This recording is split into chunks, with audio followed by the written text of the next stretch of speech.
Welcome everybody. My name is Mondli Makhanya and I'm the editor of City Press. And with me here is a very, very foolish man who turned down 600 million bucks. I mean, and he didn't even consult his friends, you know. I mean, yeah. We're here with Mcebisi Jonas, who's the author of After Dawn, Hope After Dawn. Sorry, I'm mangled here. Yeah, Hope, New Dawn, Hope After State Capture. It's a very, very, very, very powerful book, and some of you will have already read it, and hopefully those who have not read it will purchase it after this session. I think for me, the great value of this book, Mcebisi, is the fact that it's not there have been a lot of books that have been just diagnosing what went wrong in the past, whether it's pre-1994 or during the 9 lost years, as we call it today. But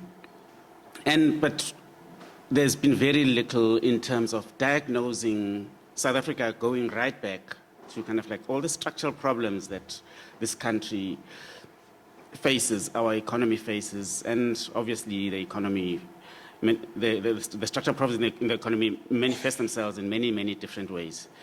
And I think what the great value of this one is the fact that it actually posits very, very strong solutions.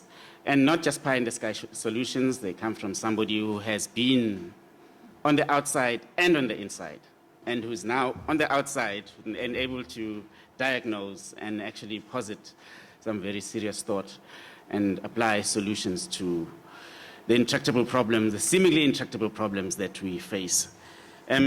So just say, yeah, really, it is a magnificent work.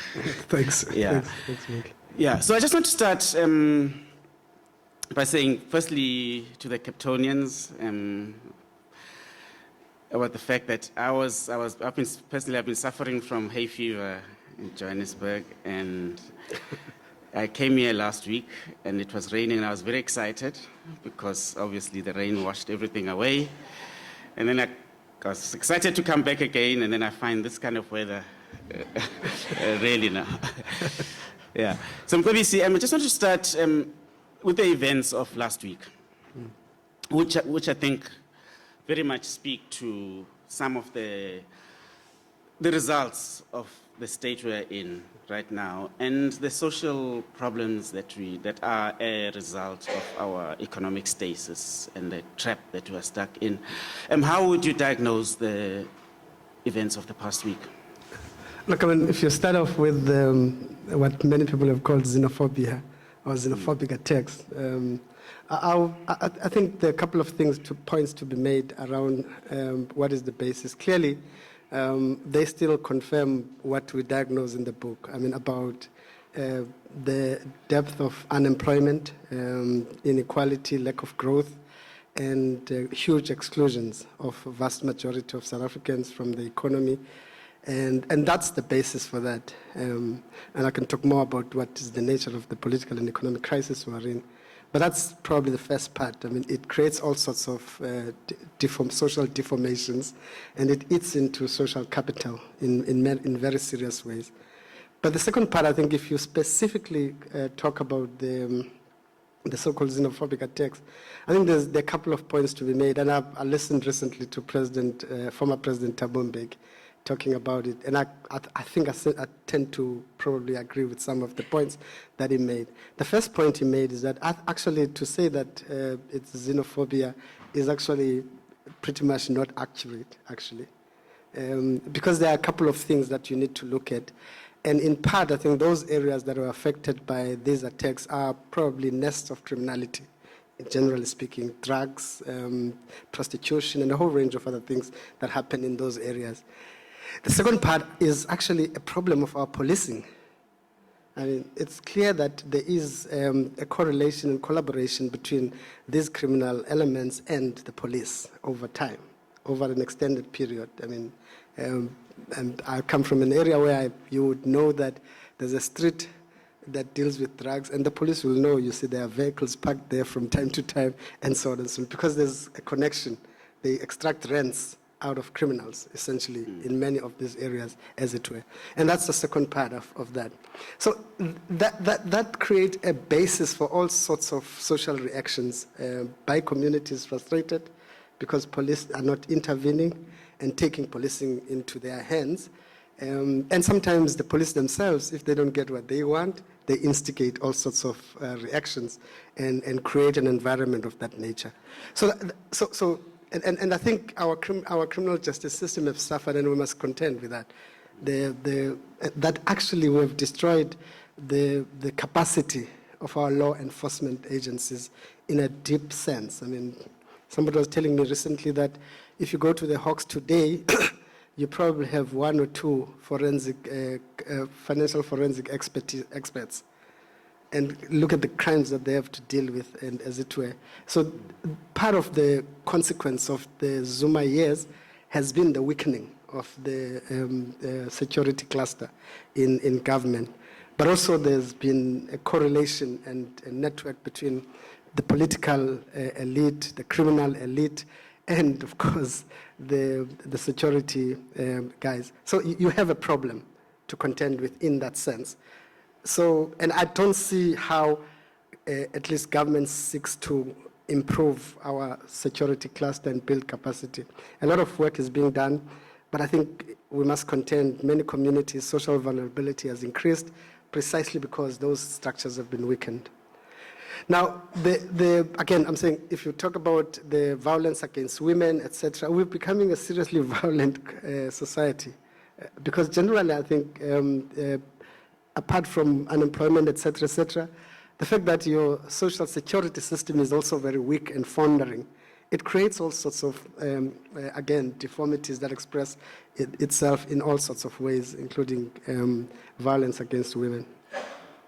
Yeah, it's not a very ebullient time in South Africa. It's got a depressing time. And, so in the book, I think as a reader, one goes through various emotions during the journey.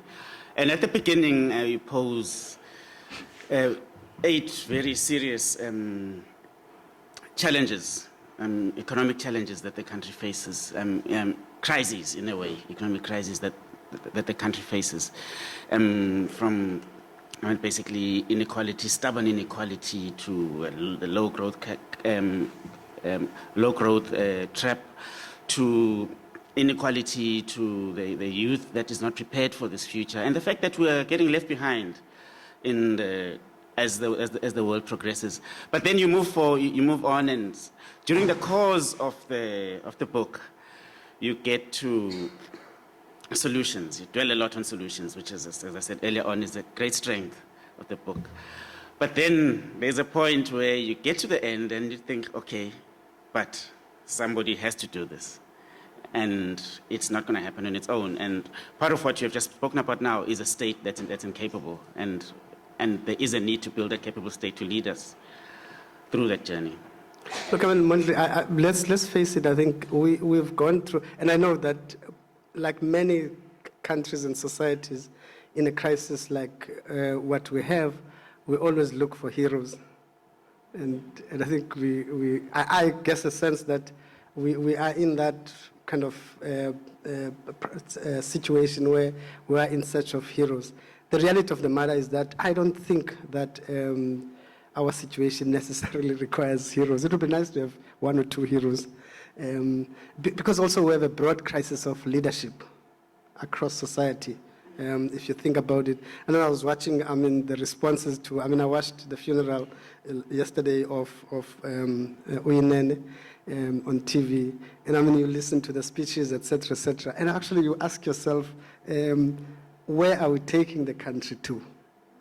Because I think it was a critical moment where I would have argued that at least you needed a stronger message about where we're going, a stronger message about what we want to do, etc., etc. And I'm saying that's the first thing that we have to contend with. We might not get heroes, and I make the point in the book. And it's even becoming worse because if you look at our youth and look at the kinds of people they hold as their heroes, it also makes you worried again.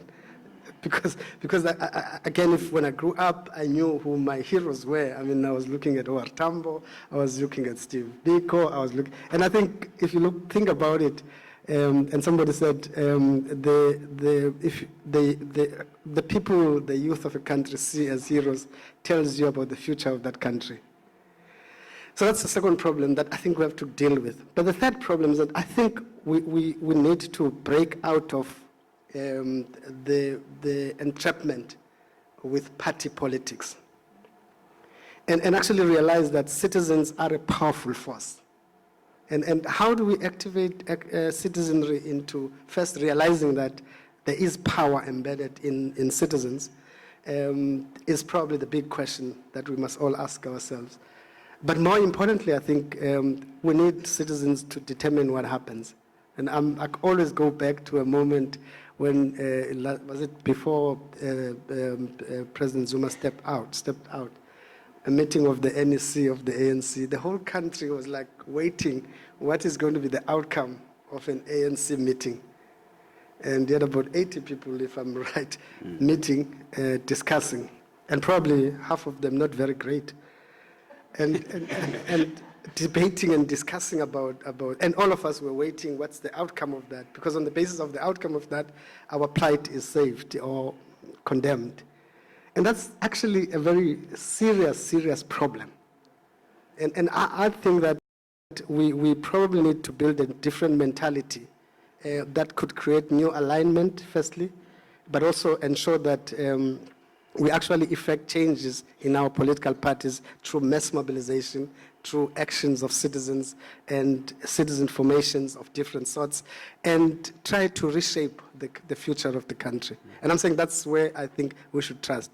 It does need leadership of different sectors, but it also just needs to raise the level of consciousness of citizens as individuals.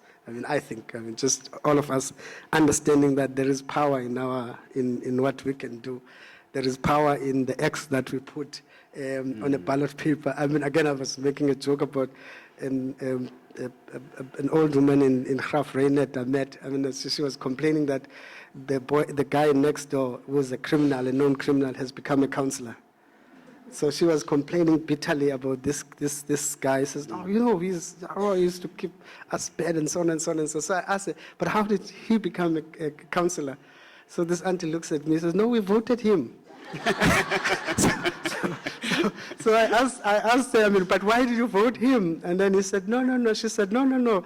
The organization told us to vote for him.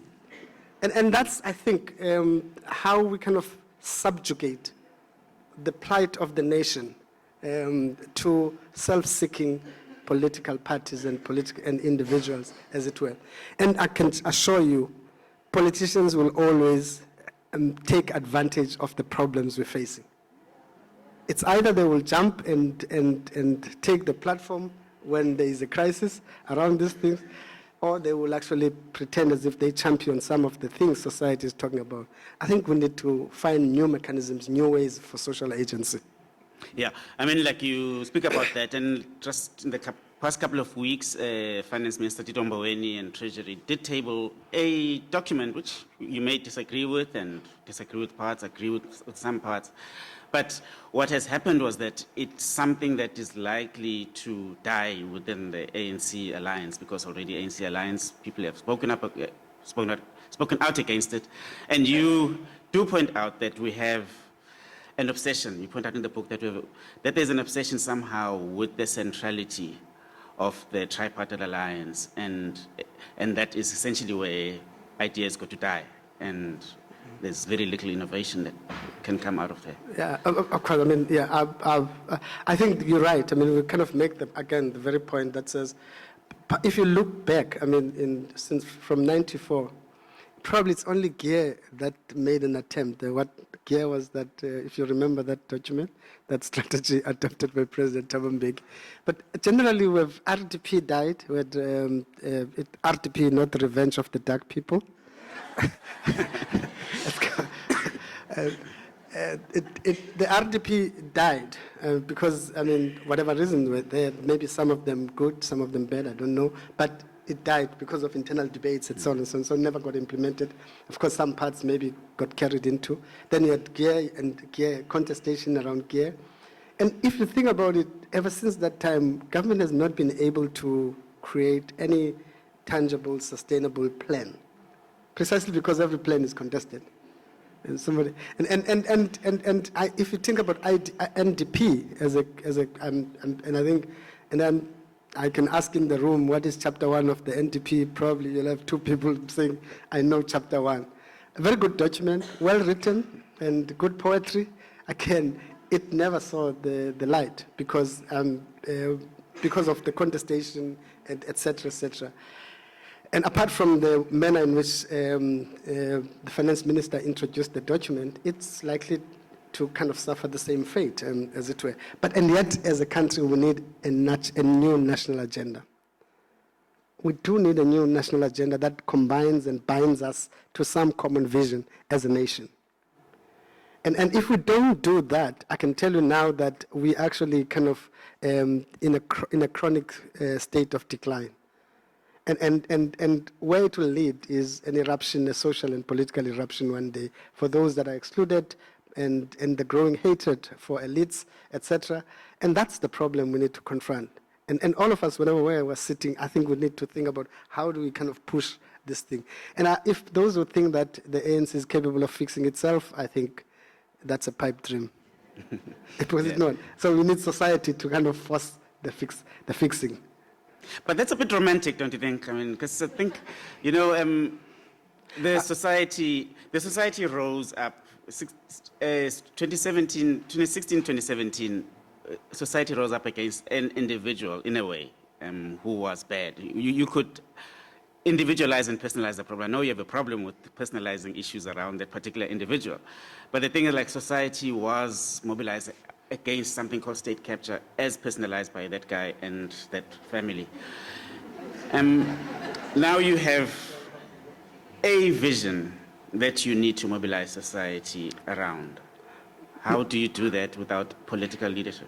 Mondli, I don't think, of course, I do have a very strong inclination towards being romantic on these issues, but I don't think I'm being romantic. I mean, I think the think about it, you don't underestimate the mobilization that underlying the effort in the public eye to remove Zuma, essentially, because that was powerful mobilization. But I think what came out of that was far bigger than just mobilization against Zuma. And if you think about the work that has been done, and I know the work that has been done and how it fed into the establishment of the Commission of Inquiry Against State Capture, it fed into the new views about how we should transform the public sector, and it fed into views around how to change the economy, etc. So it was bigger than just removing Zuma, by the way, the outcome.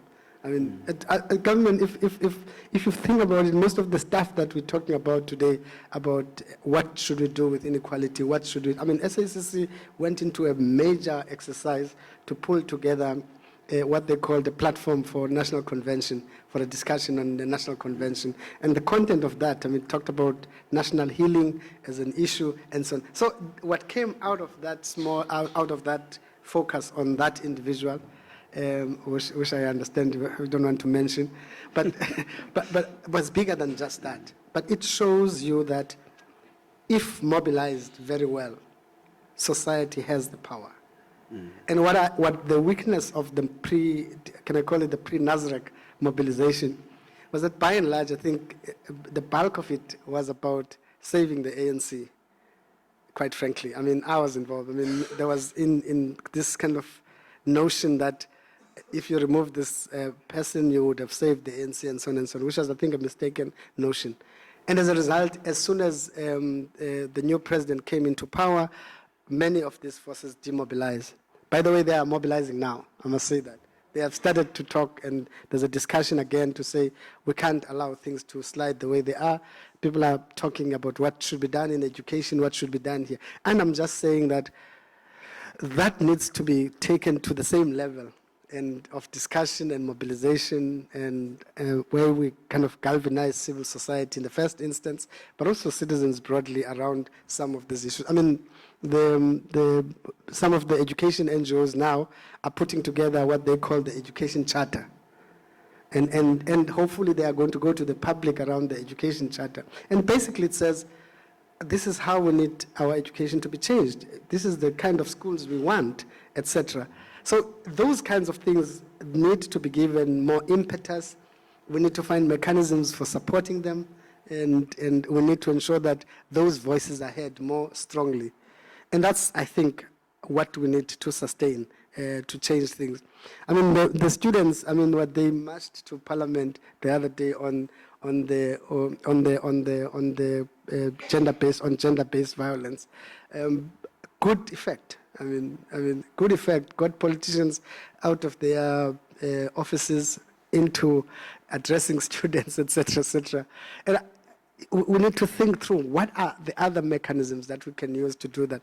I think we have it in our hands, but history will judge us so badly.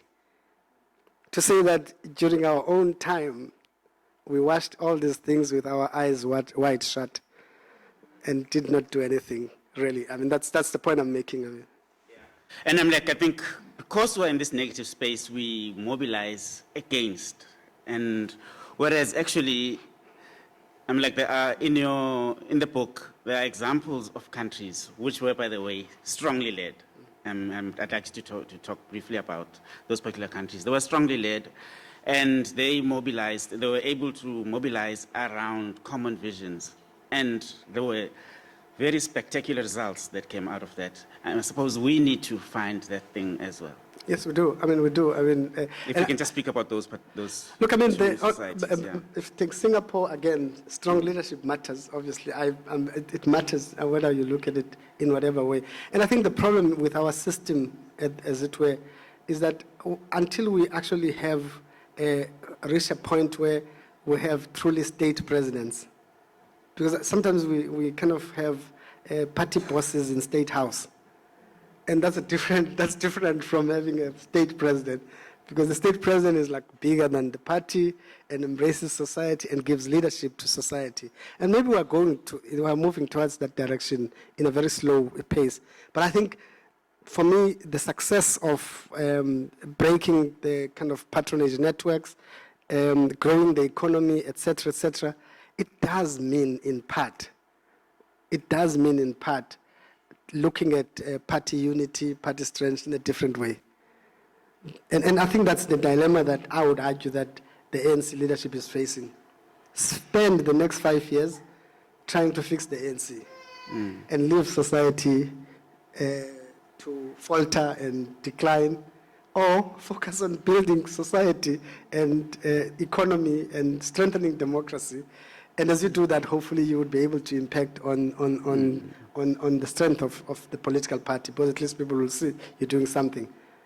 So that's the kind of shift we need to make. I mean, the problem is that I think we're still stuck in a model that says essentially the party boss has to go back from time to time to take mandate, sometimes over very small issues. And so on and so on. And so the whole society is stuck. Also, there are other practices that we need to kind of ask ourselves, are they still useful? I mean, so-called deployment. Cadre deployment. The truth of the matter is that our constitution says everybody who's South African has the right to employment, effectively. I mean, that's what it says. I mean, and I take it, you must ensure that you deal with historical injustices and those historical factors. But I think there's also a case for building a meritocratic system, a state that functions, a state that's effective. And that's something that I think we need to look at some of those issues differently. And I think both left and right in the country would agree about the importance of the state. Because we're a developing countries, the state is important. So if you have a weak state, corrupt, non-functional, you are unlikely to have the social outcomes that we want. Yeah, we'll soon open up the conversation to the House. I just want one or two things that I'd like to talk about. Obviously, I think one of the things that, and you can marry these. One is along these lines that you've just been speaking about, that common idea, and these countries, two countries, Singapore and Costa Rica, had. There's a common idea that the society believed in, and everyone was mobilized around them. We do have the National Development Plan, which kind of like gathers dust, and people just bring it out to basically kind of like if they need to make mention of it in a speech. And in the book, I mean, like, which is, I think, probably the part that got me excited the most, I mean, like, when we get to the end, is the national obsessions, which I think we need, if one were to galvanize society, have those national obsessions. It's a handful, but they can actually take us somewhere, if you can just... Of course, yeah. I mean, we do need a simpler agenda. You know, the NDP is a really, I'm sincere when I say it's a very good read. And probably my praise for it will end there. Because I think essentially what you have is that, and that's probably all governments get into that space. At a most critical time when you have to effect a national buy-in into a national program, government come with government plans, not national plans. So if you think about it, the National Development Plan is only national in name, not because it's owned by the nation, so to speak, as it were. And that's the problem. That's a problem. So you do need to orchestrate a process that allows society to engage, that would take us to a particular level.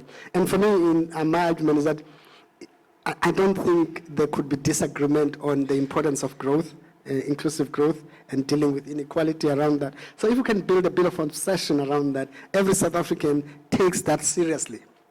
You get into a taxi, the taxi driver actually does that. He kind of says, this is, you know, where we're going, we want to grow, this is my role in this thing that called growing the economy, and so on and so on.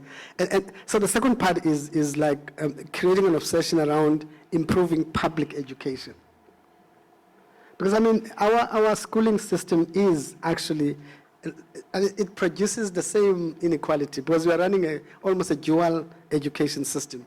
You come from the township, village, you get this type of education, you end up at this point of the labor market.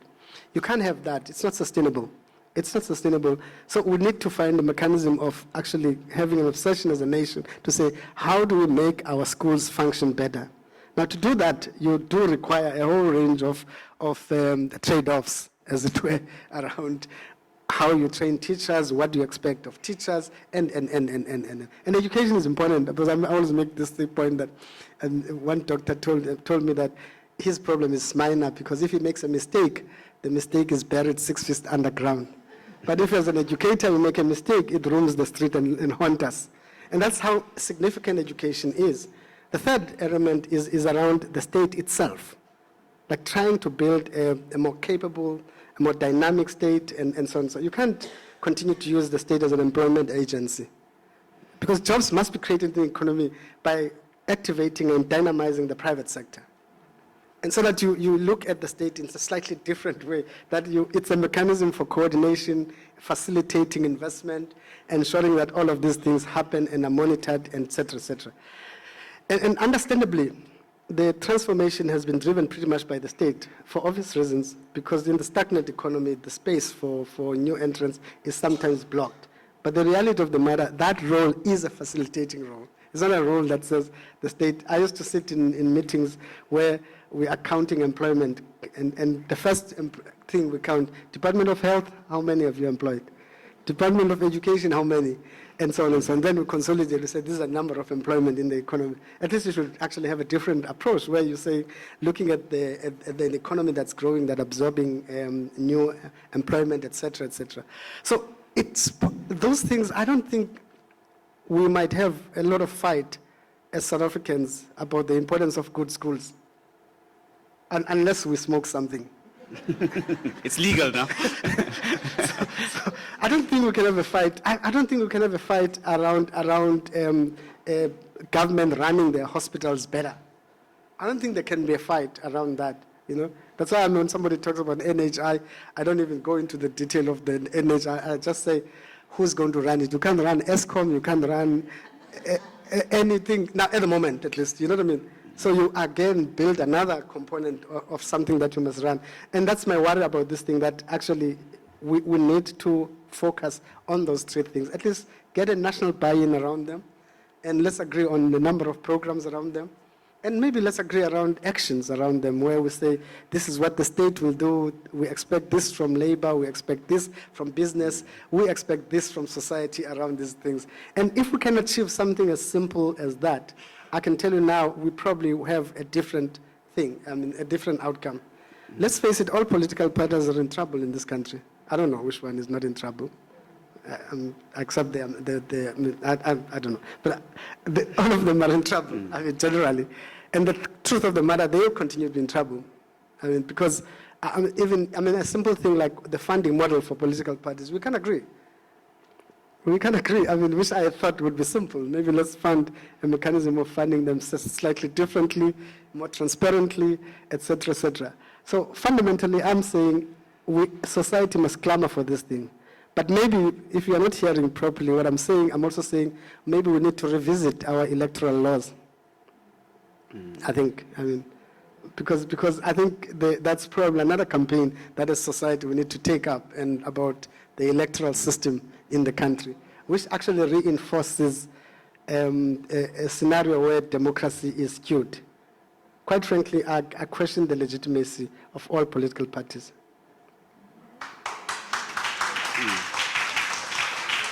Okay, let us have a conversation. We'll take 3 at a time. But while we do so, I'd just like to apply your mind to how big things need to happen. There's a huge boulder that needs to be removed in order for us to move forward. Yeah. And I think in answering some of the questions, perhaps you could deal with that.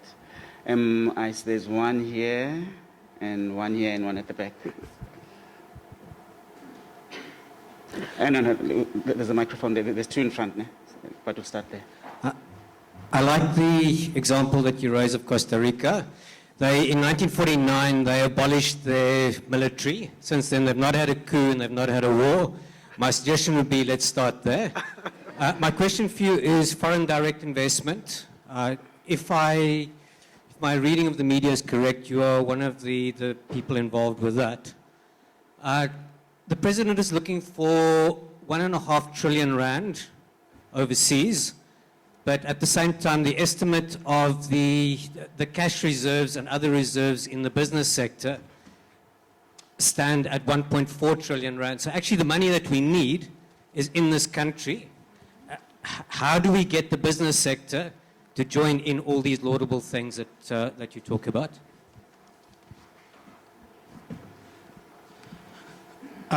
Thanks, Mcebisi. How are you? Good, and you? Good. I wanted to raise, I've read much of the book, not all of it, the kind of economic analysis. I'd like you to respond to perhaps a critique, if you like, of part of the economic analysis. The economic model, what was agreed, what was carved out in the 1990s, led to a kind of corporate sector which has managed to achieve amongst the highest levels of profitability amongst developing countries, but yet committed low levels of productive fixed investment. And if you strip out, in a sense, if you strip out, I think where South Africa was lucky over about 5 years over the 2000s, where we had this global commodity boom, there's this core problem of low levels of productive fixed investment. To what extent do you think that kind of lack of investment, despite high profitability, helped to contribute to the conditions for state capture to flourish, and for the state capture project to kind of really take off around 2008? And then, I mean, you're saying one of the elements, and I certainly agree with you on this, is mobilization of civil society, various civil society groupings. Do you see a possibility of resurrecting something that approximates the United Democratic Front that used to exist in the 1980s, bringing together multiple organizations because that actually act in part as a discipline on the state? Thanks. I think there's another one there. The 600 million. The mic's not on. The offer. The offer of the 600 million, in what format was it? Verbal or email or a secret code? How did you?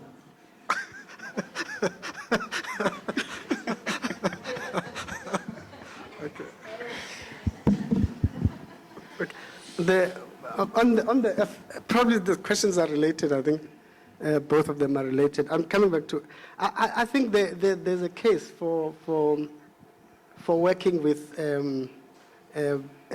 local established wealth, basically around some of these issues, all these issues. In fact, I make the point very clearly that you've got to do something to get established wealth in South Africa to realize that actually, if we continue in the trajectory that we're continuing, the stability will be compromised, and the kind of state at which they are now will also be blown away, basically. That's why what many people call the risk about protecting their property, assets, etc. It becomes real. I mean, that becomes real, as it were. So they've got a responsibility, I think, to move in. And I guess, Nimrod, I mean, coming back to your issue, I think if you read, I mean, maybe we should have this discussion a little bit more. I acknowledge the point you're making. I mean, and I'm not for 1 minute saying that apart from the problems that we say about policy uncertainty, etc., established wealth has played its role. I mean, in this whole scenario. And we've got to do something around it again. My argument, and I'm not arguing for a model that actually say they should not. But I do think that in part, I think we were also, I mean, as a state now, I mean, we come from the state together and from the ANC together. We ourselves have been very ambivalent at the policy level and the instruments we've used, etc., to try to kind of push for more investment from the private sector, create conditions where local private sector performs better. And that's where I think the dialogue around inclusive growth as an obsession should actually really seriously engage established wealth around it. You've got cases, I mean, in the book I make examples about scenarios where you would have a thriving area, wealthy, established, etc., and just next to it, poverty and etc. happening and coexisting. And if you go and interview the guys who are the wealthy guys on the other side, they don't even have a clue about what's happening on the other side. It's at a basic human level that at least there should be some interest, some dialogue that is initiated to try to engage with those kinds of realities, because that's our problem. That's the problem. The inequality is a big problem. So I agree. I mean, essentially that you need a model that also and pushes, and again, partly incentivizes, but also pushes very hard for local investment. Let's use the regulations if we have to do, but I think there could be through dialogue. You could arrive at some kind of an agreement. And that's what I'm saying. In the first instance, immediately, to get out of where we are, let's get into a more dialogue. I know that DTI is talking about sector plans, sector agreements, etc. That might be a way out, I mean, in a sense, where different sectors are engaged more concretely. I mean, the previous sector plans, I'm sure you'd agree, were a bit a wish list of a wish list. I think we need to really get into, I mean, look, the different sectors of the private sector and government, etc., in a more constructive dialogue around what are the options, how do we create an environment for them to invest, and what are the trade-offs that we are asking for, etc. And I agree. That's in essence the proposal, the proposition, so to speak. and what was UDF? I mean, because I do think you need something of that sort. I mean, in some way, ultimately, you need a movement that takes us to that level where you have a broad front around some of these obsessions to say this is what we're driving.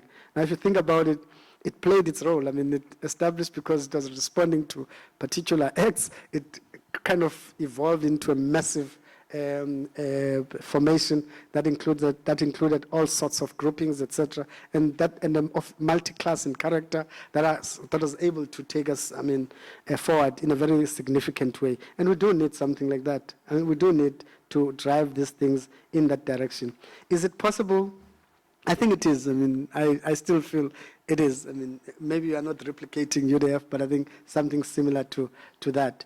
It is possible. But all what I'm saying is that we need a mobilization strategy that is based on substance. Not. I mean, the weakness of the pre-Nazareth movement thing. It was good movement, by the way. It achieved a lot. I mean, it really achieved a lot. Because Zuma was painful. I mean, you think that's a joke? It was painful. I mean, and I can tell you, Nimrod will tell you, it was painful. It was a painful moment. But I'm just saying that I think it was important to do that. But I think at a substantive level to say, what's the alternative? I don't think that was strong. I mean, the initiative was strong. And I think that's what we need to build into the new initiatives. Mm. Yeah, there was a question over there.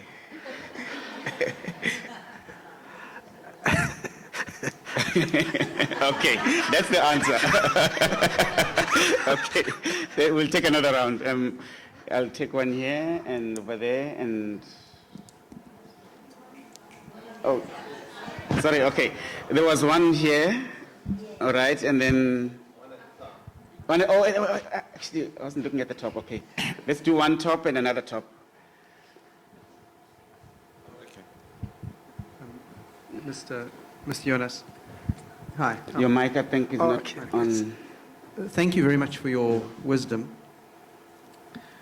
Do you think that it will take a complete destruction of society to go to the lowest levels of poverty, violence, mayhem, before South Africans in general come together and create a new democratic movement, a new united front, and can actually turn this country around?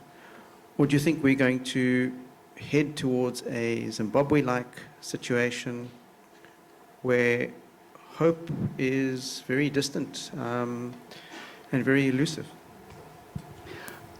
Okay, before the next question, may I just ask that we keep them as tight as that, because we do have 15 minutes left and we'd like to get in as many as possible. We'll take that one, another one at the top, yeah, and then one down here. Cool, I'll be as quick as I can.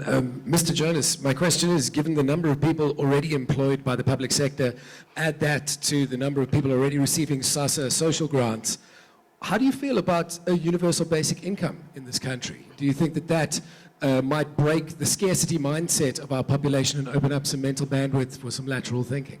Thank you. And then there's a question Okay, here. I'll keep it focused. So there was one here. Yeah, your...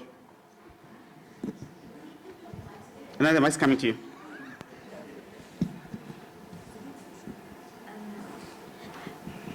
Mcebisi, you said it right at the end, but you said it in passing, the electoral system. I think that is at the core of everything. Because until that changes, we'll be tight in the spot that we're at now. Because if you remember, there's the Van Zyl-Slabbert report 11 years ago. You know, he's now resting in peace somewhere, but that wasn't implemented. So I think the mobilization that you're talking about as society, we need to go to that kind of mobilization to say the electoral system must change. In the same way that, you know, people were even singing in the street, so-and-so must go, so-and-so. So we need to go by that, sing that song for the electoral system, because that's all what is tying us, and we can't move without that. Thank you. Mondli. In the dark. Okay. Okay. So I have 100 million things running through my head, but I'll keep it focused. So the special risk that we face as a country, in my view, is that there are obviously too many people walking around with too little to lose if it goes wrong, right? Who has the most to lose if the system goes wrong? It's not the public sector. It's private capital. Once a country starts to burn, it's the buildings that have been put up by private capital. It's private homes, right? The private sector should be, in my view, more intimately or playing an extra part in the solution, in how we change this. And BEE, in my view, is probably not the solution. BEE has frustrated in a lot of ways. There may be different views on this, but there's a lot of black expertise that is frustrated by BEE as it stands right now, because it is a private sector-led piece of legislation, if you like. That's number one, very quick. Number two, COPE, Ahang, probably were raising similar type frustrations as you allude to, and the issues around how the tripartite alliance could not be at the center. This is not how we do it. We need to find a different model. So it has been tried before. I need to understand how you see it happening. Maybe it has not been fully exhausted, but I need to understand how you see that playing out. But equally, leadership is important. As we're finding out with our current president, I guess total disclosure, whether perceived or reality, is important ahead of the fact. So, individual track records, decisions made in the past, all of the things that come to take away or add to your leadership once you're president are important considerations for us to have and to have at the table before that. So if there are any skeletons that are likely to hurt and compromise your leadership in time, and I'm getting the view that you possibly will lead a citizenry type effort as a next step, right? But the things that are likely to detract from the quality and who you represent as a leader, those are things you need to take the public into confidence around, because they are important. At this point, we cannot afford as a country I do need you to draw to a... Okay, I'm wrapping up. At this point, we cannot afford to have another iteration and another frustration, because CR was said to be the salvation. It's now coming to play out in a way that is uncomfortable. But part of that is about disclosures. Thank you. Thank you. Thanks. Thank you. Okay, there was a hand somewhere here, though. But, okay. The first question about when, probably the first question about at which point will we get united? And I think it's this point we should try, as a country. I don't think we should wait. But if you think about it, our problem, I always say that if you look at generally the political economic problem, these are chronic problems. And it's not like you're going to have like a major blowout, a fiscal blowout like you get in Brazil or Argentina, Mexico, etc. I don't think you're going to get there, because if you think about it, we're sliding gradually down the hill, and because we still have deep financial markets to support government revenue. They're declining, but they still give support. You still have a thriving private sector, and for some foreseeable future, you'll have that anyway. But what's happening is that as we go down the slide in this chronic decline, what suffers is the level of delivery. So the level of delivery is growing, is also following the same curve of going down also equally. Now, and that creates, again, another momentum of its own, which is social and political discontent for lack of service delivery, whatever you call it, etc. Now that's on the increase because of that. So as you go down the slide with the chronic problems we have, what's going up slightly is the kind of political and social discontent. So what will, I think, ignite? It's not a fiscal blowout in my theory. It is the social and political discontent reaching levels that are not acceptable. How far are we from that? I don't want to postulate, on those issues, but I don't think we're far. Judging by the way things are, there are places in this country where there's no other source of employment except government. And the places where nothing else works and except government. And if you look at the migration patterns, internal migration patterns, you've got hundreds and hundreds of people moving from Limpopo, Eastern Cape, to Gauteng, to Western Cape, and to all parts of the thing.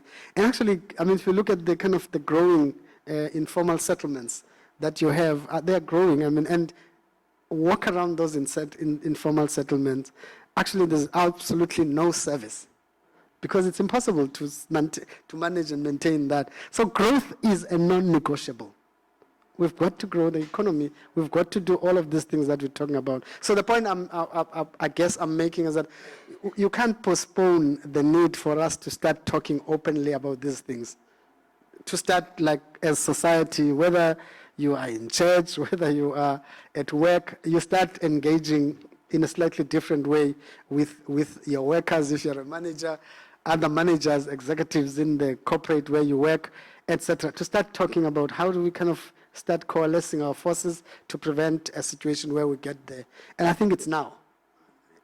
And really, one day we'll sit and the country will be in flames, and it with a very kind of, if you think about what people have called Arab Spring, the consequence of that kind of uprising is big, is bad. Because you have uprising that is not led, not directed, and so it can cause all sorts of problems, as it were.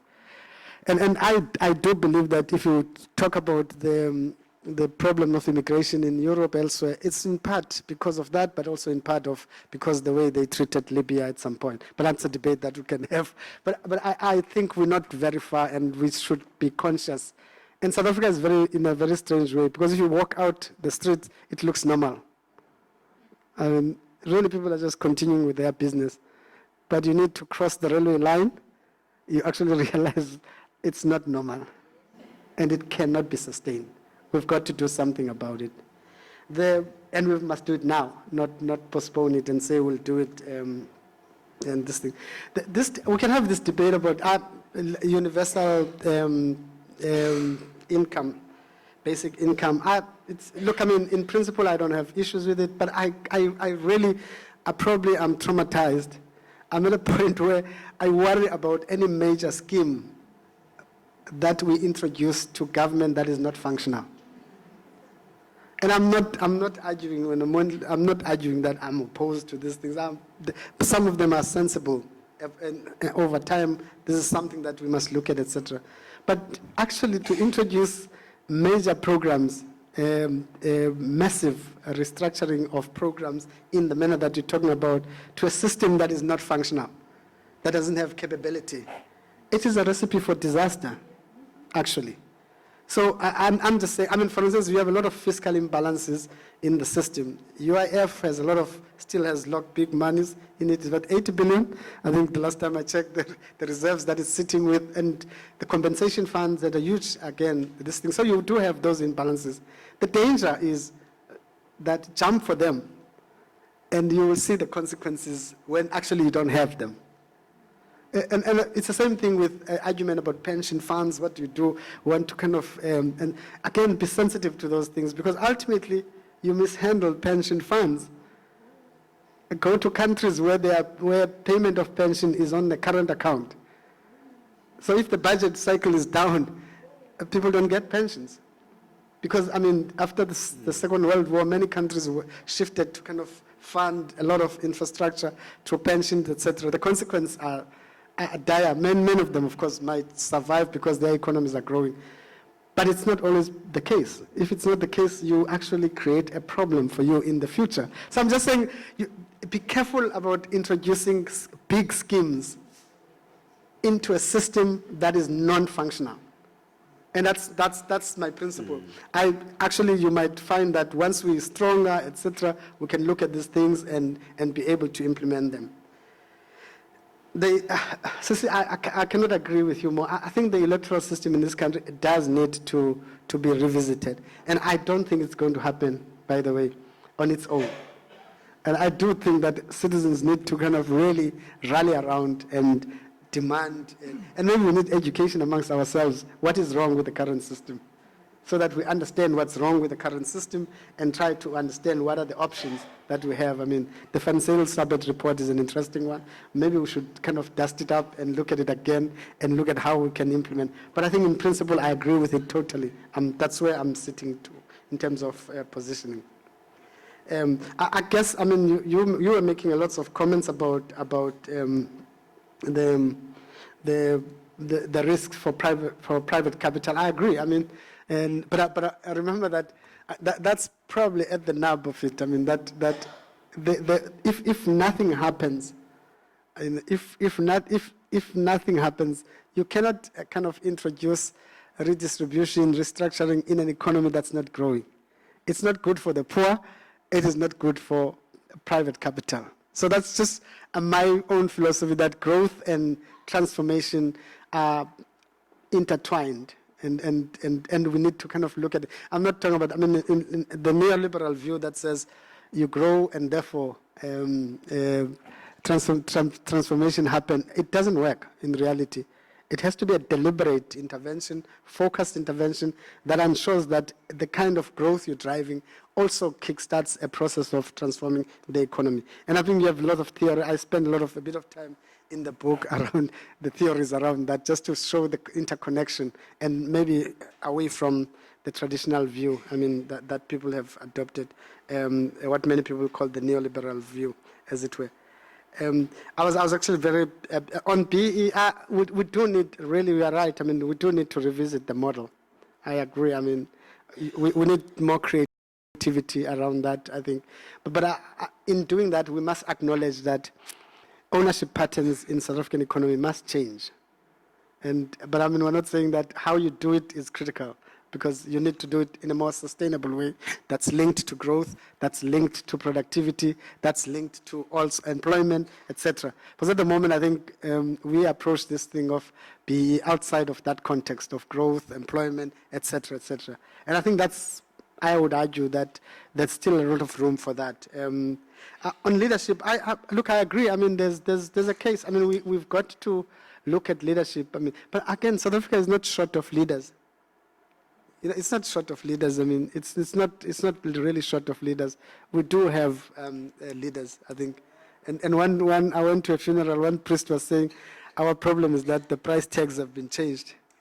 So then this was the story that he was giving us. He said there was going to be a major sale or whatever in one supermarket, and thieves came in the evening, and then they just changed prices. What was 10 rand, they put 100 rand. What was 1,000 rand? What was 1,000 rand? They put 10 rands.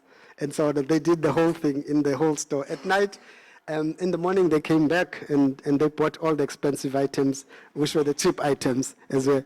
And I think in a country where we don't put value to leadership, you end up shifting prices. Your car guard becomes the president.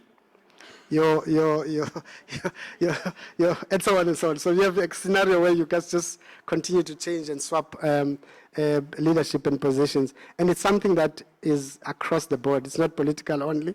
Even if you talk about private sector, even if you talk about a religious sector, everywhere I hear people complaining about declining levels of leadership, both at an ethical level, but also just at capacity level. Just people who kind of are able to think bigger than the positions they occupy. It's something that we need to think of quite oftenly. But again, I stress my final point. Society must lead these initiatives. I think we need mobilization of society in its broadest sense. We can't rely on heroes. Yeah, we could go on for at least another hour, but unfortunately, we have run out of time. I just want to say that there'll be a book signing outside in the room next door. I'm sure many of you have seen it. Without sounding like a salesman, a book is a read. The issues may sound complex and huge, but it is a highly accessible and very, very readable and, yeah, and understandable. You don't need to have a PhD from MIT in order to understand it. Just one last word for myself. Lots of things that you've said. I mean, I think I'm going back to the boulder, how to dislodge the boulder. Something needs to happen. And it's easy to say something needs to happen. You've just said that we don't have a shortage of leadership, but we do have a shortage of political leadership, I think, or maybe courage among political leadership. But how do we move that boulder, knowing very much that in mobilizing society around a common vision, around a certain number of obsessions, we need to be led and we need trust. And right now, the huge levels of suspicion and distrust, which you do deal with, we need to overcome something in order to take those first few steps. Look, I mean, I see, I mean, the potential is there. I mean, if you think about the fact that you still have, in South Africa at least, compared to many of our other countries that are in similar situations, we probably could become path leaders. And we could become path leaders simply because we still have a pretty vibrant civil society. And I think in part, I talk to that group, I mean, and people are starting to talk, I mean, about that group reviving itself. The SACC is in a big discussion around this. And I think we need to take that process a little bit to a different level. And you're right, Sissy, around the elections thing, that could be the area around which we could galvanize, get a greater action in that area, because it's an obvious area. I mean, the truth of the matter is that, I mean, think about it. When we wanted to, when we're trying to vote, vote Zuma out of presidency in Parliament. No confidence. The no confidence vote. Actually, it was interesting because if you talk to individual MPs, they will tell you that they want to do it. But then suddenly they didn't do it. And when you go back and check why they didn't do it, it's because they got an instruction not to do it. So I'm just saying, whether you look at it in whatever direction, there is a case. At local level, again, local government level, you hear the same problems, where actually decisions that could be developmentally good, etc., get compromised because political parties take a different view. So I'm saying that I think that's an area that I would think that it's easy to mobilize society around, and I think it's open. And people are discussing it already in the broader civil society. As I'm saying, people are talking about an education charter, which I think it's an easy thing. All of us want good schools. And I mean, nobody can stand here and say we don't. And what do we do around that? And I'm saying that's kind of things that we can do. I think we're almost close to it, at the same time very far. And we need to kind of close the gap and do it. Okay, thank you very much, Tracy, and thank you, everyone.